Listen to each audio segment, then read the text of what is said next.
ಕೋಟ್ಯಾಂತರ ಹಿಂದೂಗಳ ದಶಕಗಳ ಕನಸು ಪರಿಶ್ರಮ ಫಲ ಕೊಟ್ಟಿದೆ. ಕನಸಿನ ಅಯೋಧ್ಯ ಶ್ರೀರಾಮ ಮಂದಿರ ಲೋಕಾರ್ಪಣಾ ಕಾರ್ಯಕ್ರಮಕ್ಕೆ ಮುಹೂರ್ತ ಫಿಕ್ಸ್ ಆಗಿದೆ. 2024ರ ಜನವರಿ 22ರಂದು ಅಯೋಧ್ಯೆಯಲ್ಲಿ ಭವ್ಯವಾದ ಶ್ರೀರಾಮ ಮಂದಿರ ಉದ್ಘಾಟನೆ ನೆರವೇರಲಿದೆ.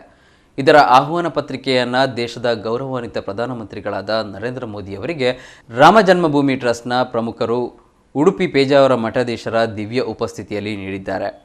ರಾಮ ಜನ್ಮಭೂಮಿ ಟ್ರಸ್ಟ್ನ ಪ್ರಧಾನ ಕಾರ್ಯದರ್ಶಿ ಚಂಪತ್ ರೈ ಜನವರಿ 22ರಂದು ದೇವಾಲಯದಲ್ಲಿ ಶ್ರೀರಾಮನ ವಿಗ್ರಹವನ್ನು ಪ್ರತಿಷ್ಠಾಪಿಸಲಾಗುವುದು ಎಂದು ಖಚಿತಪಡಿಸಿದ್ದಾರೆ.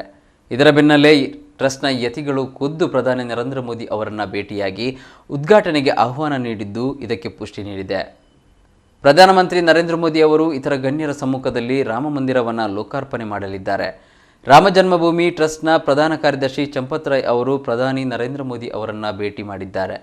ಜನವರಿ 22, 2024ರಂದು ಉತ್ತರ ಪ್ರದೇಶದ ಅಯೋಧ್ಯೆಯ ರಾಮ ಮಂದಿರದ ಗರ್ಭಗೃಹದಲ್ಲಿ ಶ್ರೀರಾಮನ ವಿಗ್ರಹವನ್ನು ಸ್ಥಾಪಿಸುವ ದಿನಾಂಕವನ್ನು ದೃಢಪಡಿಸಿದ್ದು ಪ್ರಧಾನಿ ನರೇಂದ್ರ ಮೋದಿ ಅವರಿಗೆ ಅಧಿಕೃತ ಆಹ್ವಾನ ನೀಡಿದ್ದಾರೆ. ಇನ್ನು ಶ್ರೀರಾಮ ಮಂದಿರ ಉದ್ಘಾಟನೆಗೆ ತಮಗೆ ಆಹ್ವಾನ ನೀಡಿರುವುದನ್ನು ಪ್ರಧಾನಿ ನರೇಂದ್ರ ಮೋದಿ ಸಂತಸ ವ್ಯಕ್ತಪಡಿಸಿದ್ದಾರೆ. ಇಂದು ಭಾವನೆಗಳು ತುಂಬಿದ ದಿನವಾಗಿದೆ.